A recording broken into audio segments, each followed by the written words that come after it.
paddle board. Yun, no? Ay, gusto ko yung Ay, ilaw. Ah, lights lang? Oo, lights lang sa gabi. Alin? Yung MTL? Malakas na ilaw?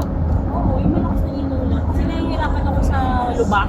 Pwede yun, kaya ni Sir Norman. Yung pero The sunset, ano pa, abot ko siguro the sun ng isang araw sets sa akin. in Abot the- tulog ka. Kasi kakalkalin niya yun. Where Buksan niya na? yung east or west. body. Hahanap ko saan siya pwede You magtang. sure? Bumili nga ako ng ano. The sunrise Balik na gano'n. Oo, in ilaw. south. Yung diretso. Di ba Let's find out in Google. Ewan ko kung tama ba yung pinili. Sabi sa bumili nila. Hindi naman mahal eh. Mura lang naman. Hindi, nakabili ka na ano no, ng clamp. Malay ko nga. Yung clamp yung saan pinaklamp yung Ay, wala. Wala pa? Ah, wala. Tsaka kahanap ka ngayon kung saan mo pwede i-clamp yun. Kanina nga, nalagas-gas